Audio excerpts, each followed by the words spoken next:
ပိန်နေသည့်ကိုလွယ်ကူစွာအမွှာနွားနီးဓာမှာစီနှင်းငယ်အရင်တုပ်ပါပိန်နေသည့်ကိုအလဲကနေထက်ချမ်းဖြတ်ပြီးရင်အတုံးသေးလေးတွေထက်လီးပါအလဲကဦးတိုင်းဖြူကိုလှီးထုတ်ပြီးနောက်ပြန်လှန်ချလိုက်ပါပကံလုံးတစ်လုံးပေါ်တင်ထားရင်အမွှာတွေကိုအလွယ်တကူဆွဲထုတ်နိုင်ပါတယ်မကုံရင်ရေခဲတစ်တာတဲ့အေးခဲပြီးအေးစိတ်လေးစားလို့ရပါတယ်။နှစ်တခွားမွေးသီးလီနီအခွားမွေးကိုထက်ချမ်းချမ်းအစိထုတ်ပြီးအရှေလိုက်လီးပါအခွန်ဘက်ကနေဓာတ်နဲ့သုံးပိုင်းလီးပြီးဘေးနှစ်ဖက်ကအခွန်ကိုဖယ်ထုတ်လိုက်ရင်အလဲမှာလက်ကင်လေးကြံခဲ့ပါလိမ့်မယ်ပြီးမှအတုံးလေးတွေတန်းလီးပေးပါ။သုံးအုံစိမ့်အလွယ်တကူဖွင့်နီးအုံသီးထိတ်ကိုဓာတ်မနောက်ပိတ်ဖြင့်အားနဲ့စိန်ပွင့်ပုံစံ၄ခွက်ခုတ်ပေးပြီးအဖုံးကိုလှန်ဖွင့်လိုက်ရုံပါပဲ။လေးနက်နက်သီးလီနီ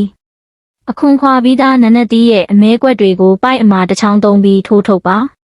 ထိတ်နဲ့အောက်ခြေကိုဖြတ်ထက်ချမ်းချမ်းပြီးအခွန်အတိုင်းအကွက်လိုက်လီးပါတက်ရက်ပြီးကင်စားရတာတန်ရှင်းပါတယ်ငါးနဂါးမောက်သီးအခွန်ခွာစားနီး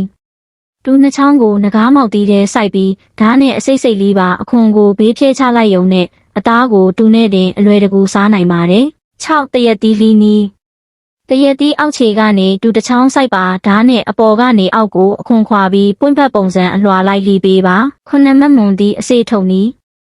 မက်မွန်သီးကိုဓာတ်နဲ့အလဲကနေပတ်လဲလီးပါကြက်ချေခတ်ပုံစံထက်လီးပြီးဘေးတိုက်တစ်လက်ထက်လီးပါပြီးရင်လက်နဲ့အသားလေးလိမ်လိုက်တာနဲ့အသားတွေအစေကနေပြုတ်ထွက်လာပါလိမ့်မယ်ကျက်ဥနှစ်ထဲကဥခွန်အစအနဆယ်နီးလက်မျိုးကိုရေအနှဲငယ်ဆုပ်ပြီးဥနှစ်ထဲကဥခွန်ဆောက်ကိုတိုးလိုက်ရုံနဲ့အလွယ်တကူကပ်ပါလာမှာဖြစ်ပါတယ်နှစ်ကျက်သွန်မြိတ်အမြန်လီနီးကျက်သွန်မြိတ်ကိုခတ်ရင်းနဲ့အမြင်လိုက်အရင်ချစ်ပြီးမှဓာတ်နဲ့လီးရင်အမြင်လေးတွေအမြန်ရပါတယ်3ပစွန်ချေအလွယ်ထုတ်နီးပစွန်ကောင်းနဲ့ကိုရဲအဆက်ကိုကတ်ကြီးနဲ့အနှဲငယ်ညှက်ပြီးညှစ်ထုတ်လိုက်ရင်ပစွန်ချေပါတခါတည်းပါလာမှာပါ